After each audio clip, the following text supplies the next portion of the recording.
আসসালামু আলাইকুম সম্মানিত উপস্থিতি দর্শকগণ। আজ এখানে দাঁড়িয়ে আমি বলতে চাই একটি সাধারণ কিন্তু গুরুত্বপূর্ণ সত্য। জীবনে সবসময় মসৃণ পথ নয়। মাঝে, মাঝে জীবনে ব্যর্থতা আসে, আমাদের থামিয়ে দেয়। কিন্তু ব্যর্থতা মানেই কি শেষ? না। ব্যর্থতা আসলে আমাদের সাফল্যের নতুন একটি পথ তৈরি করে দেয়। শিক্ষা দেয়, যাতে পরবর্তীতে সফল হওয়ার জন্য মূল বক্তব্য আমাদের জীবনের ব্যর্থতা এলে অনেকেই হতাশ হয়ে পড়ি, ভাবি সব শেষ। কিন্তু ভেবে দেখুন, পৃথিবীর সকল বড় মানুষই একসময় ব্যর্থ হয়েছিল। টমাস এডিসন ১,০০০ বার ব্যর্থ হয়েছিলেন বাল্ব আবিষ্কারের জন্য। মাইকেল জর্ডান, যিনি এখন পৃথিবীর অন্যতম সেরা বাস্কেটবল খেলোয়াড়, স্কুলের টিম থেকেই বাদ পড়েছিলেন। এপিজে আব্দুল কালাম, যিনি ভারতের মিসাইল ম্যান, প্রথম জীবনে চাকরির ইন্টারভিউতে ব্যর্থ হয়েছিলেন। তাহলে আমরা কেন ব্যর্থতার হার মানব? ব্যর্থতাকে গ্রহণ করুন। জীবনে ব্যর্থতা অনেক আমাদের অনেক কিছু শেখায়। এটা আমাদের ভুলগুলোকে দেখিয়ে দেয়, আমাদের উন্নত করার সুযোগ করে দেয়। আপনি যদি ব্যর্থতাকে নিজের শিক্ষকের মতো গ্রহণ করেন, তাহলে আপনার সাফল্য নিশ্চিত।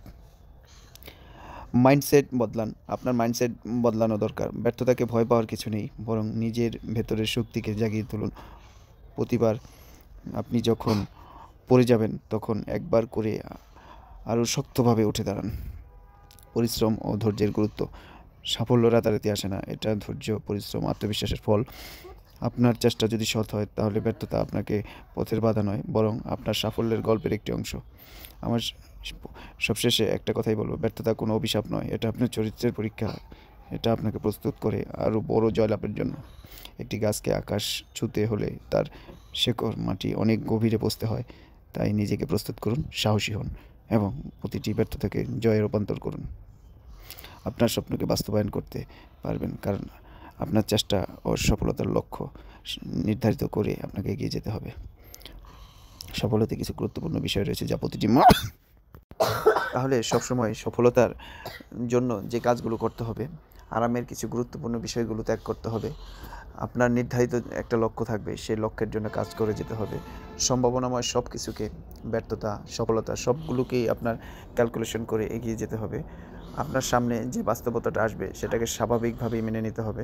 সফলতা আপনার কাছে তখনই আসবে যখন আপনি ব্যর্থতাকে আপনার ক্যালকুলেশন করে এগিয়ে নিয়ে যেতে পারবেন আপনার কর্মকে, এবং প্রত্যেকটা ধাপে এগিয়ে যাওয়ার জন্য আপনার কর্মকে লক্ষ্য রেখেই কাজ করে যেতে হবে। আপনি ব্যর্থ হলে হেরে যেতে পারবেন না, আপনাকে ঘুরে দাঁড়াতে হবে, উঠে দাঁড়াতে হবে, তাহলেই আপনি সফল হতে পারবেন। প্রত্যেকটা মানুষই কিন্তু ব্যর্থ হয়েই সফল হয়েছে।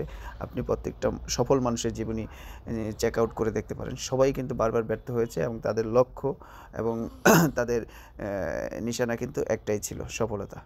অবশেষে কিন্তু 99% মানুষই সফল হয়েছে।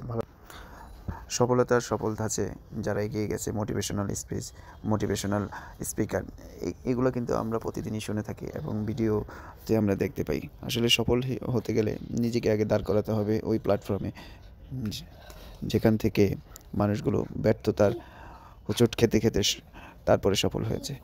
আপনি বারবার ব্যর্থ হয়েছেন, ভেঙে না পড়ে আবার ঘুরে দাঁড়ান সফল হওয়ার জন্য।